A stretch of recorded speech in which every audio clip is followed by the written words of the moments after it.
Halo Cik dan Puan, kembali lagi di podcast Cerita Malam. Cerita hari ini datang dari Anggi di Panam. Begini ceritanya. Hai, perkenalkan namaku Anggi. Aku seorang gadis remaja berumur 19 tahun yang memiliki riwayat penyakit kelenjar getah bening pada leherku. Suatu hari, sepulang sekolah aku merasa penyakitku kambuh. Mungkin saja dikarenakan aku terlalu lelah. Hingga akhirnya aku dibawa ke salah satu rumah sakit swasta di Pekanbaru. Ini bukan kali pertama aku dirawat di rumah sakit karena penyakitku. Dan ini juga tidak kali pertama aku mendatangi rumah sakit itu. Aku dirawat di bangsal yang memiliki 4 tempat tidur untuk pasien. Di sebelahku ada wanita berumur sekitar 24 tahun. Ibunya bilang kakak itu menderita sakit kepala berkepanjangan. Bahkan sampai pernah merendam kepalanya di dalam air bak rumahnya selama berjam-jam ketika kepalanya merasa sakit. Dan kalau 2 pasien di depanku, aku tidak begitu mengenali mereka.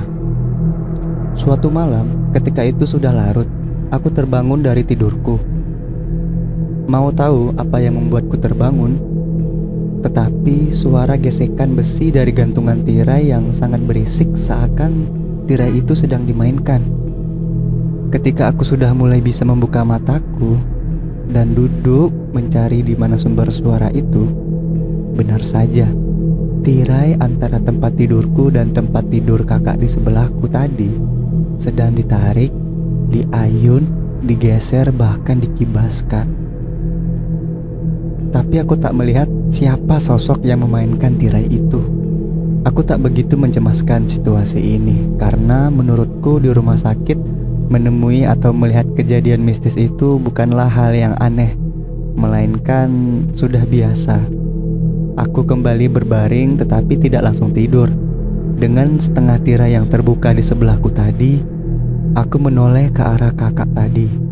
Kulihat dia sedang tidur dengan pulas dan aku berpikir betapa nyamannya tidur di malam hari tanpa terbangun karena merasa sakit. Tapi aku masih belum juga tertidur. Aku penasaran dengan sakit yang diderita kakak di sebelahku.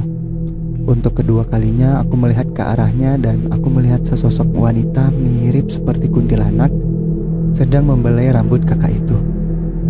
Bukan saja membelai, tapi sesekali sosok itu mencium rambutnya, lalu menyisir rambut kakak itu dengan jarinya. Aku terdiam.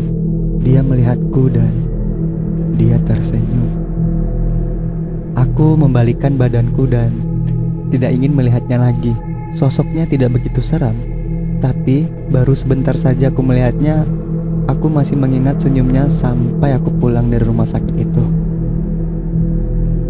Sebelumnya aku sudah mencoba memberitahu kepada ibu dari kakak di sebelahku ini, karena menurutku bisa saja sakit kepala berkepanjangan yang dialaminya dikarenakan sosok yang kulihat membelai rambutnya tadi malam. Tapi ibunya tidak percaya dan menganggap aku mengigau karena sedang sakit.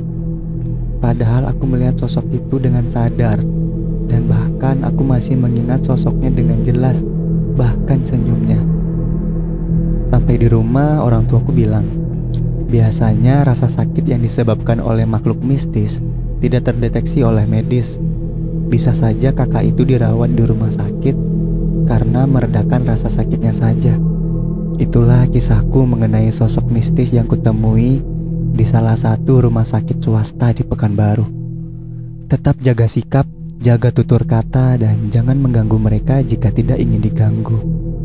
Wah, serem, lagi-lagi cerita kunti ya Cik dan Puan. Untuk Cik dan Puan yang lain, kalau punya cerita yang seram dan bisa dibilang di luar akal pikiran, Cik dan Puan bisa tulis ceritanya dan kirim ke alamat email kita di redaksi@infopku.com atau langsung aja nih tulis di DM di Instagram di @infopku_. Podcast Cerita Malam pamit, hati-hati dan sampai jumpa.